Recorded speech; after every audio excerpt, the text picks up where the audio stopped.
E aí, tudo bem? Bem-vindos a mais uma análise visual aprofundada. Olha, o assunto de hoje carrega um peso simplesmente monumental. A gente vai analisar a fundo a hierarquia e os objetivos estratégicos da proteção dos recursos territoriais daquele que é, de longe, o país com a maior biodiversidade do mundo, o Brasil. Essa definitivamente não é uma tarefa para amadores, e a engenharia por trás dessa proteção é uma coisa absolutamente fascinante. Então, a grande pergunta que fica é a seguinte: como é que um país com proporções continentais e uma diversidade biológica e cultural tão gigante consegue proteger o que é seu? É fundamental a gente entender que um feito dessa magnitude exige uma rede super complexa e conectada. Não se trata só de sair desenhando umas ilhas intocáveis e aleatórias no mapa. A ideia é criar um organismo vivo e principalmente estruturado por lei. E para a gente entender como essa engrenagem roda, dá uma olhada no nosso roteiro. A gente vai passar pelo que é o SNQ, a linha do tempo legal, a hierarquia desse sistema, algumas regras e definições fundamentais e, claro, os objetivos estratégicos. Começando pelo básico. Ponto 1. O que é o SONUC? O SNUC, ou Sistema Nacional de Unidades de Conservação da Natureza, é basicamente uma rede sistêmica que nasceu lá no ano 2000 pela Lei 9985. Mas a semente disso é uma resposta direta à Constituição de 1988, que obriga o poder público a proteger os nossos espaços territoriais. E o pulo do gato aqui é justamente chamar de sistema. A intenção é garantir uma rede interconectada, sabe? Fugir daquela visão ultrapassada de tratar as áreas de conservação como se fossem desertos biológicos isolados. É conectividade na prática. Avançando para o ponto 2, a linha do tempo legal. Acontece que criar uma lei é só o pontapé inicial, gente.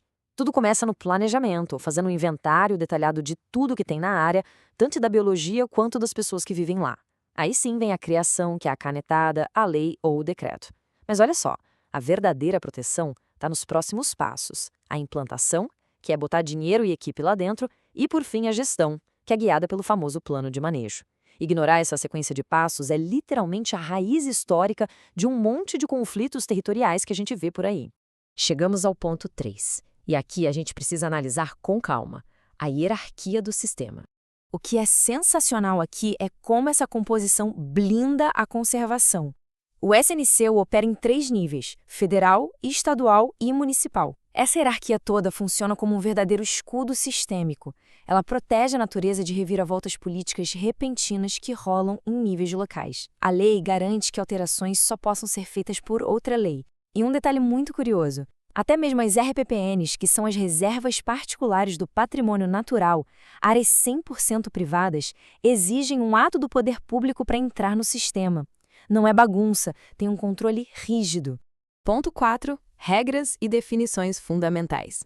Aqui, a lei traça uma linha super nítida para não deixar margem para dúvida de como usar essas áreas. De um lado, a gente tem o uso direto. Pensa nisso como a base do uso sustentável. Está liberado o manejo de recursos e a coleta seja para vender ou não, contando que não zere o recurso. Do outro lado, a gente tem o uso indireto, que é a proteção total.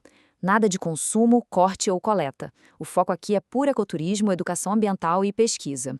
É um sistema muito inteligente, porque ele acomoda de forma imparcial tanto a preservação absoluta quanto a presença humana sustentável. Outra sacada genial da legislação é a diferença técnica entre restaurar e recuperar. Restauração é tentar voltar a área exatamente para o que ela era antes de ser destruída. É um processo super lento e que costuma fortuna a longo prazo. Já a recuperação é muito mais pé no chão. É devolver a área para uma condição não degradada, mas que não vai ser igualzinha ao original. É mais rápido, mais barato e muito pragmático. Isso mostra como a lei não é só teórica, ela traz soluções reais para consertar paisagens destruídas quando a restauração perfeita é inviável. E sabe um conceito que muita gente erra feio? A tal da zona de amortecimento? A lei é muito clara. São áreas que ficam do lado de fora da unidade de conservação. Elas não são parte do parque, mas elas ficam em volta dele como uma capa, impondo regras restritivas. E para quê? Para amortecer os impactos que a gente causa no entorno antes que eles entrem e detonem a área protegida. É como se fosse um filtro de proteção. E, finalmente, ponto 5, a gente vai analisar agora os objetivos estratégicos.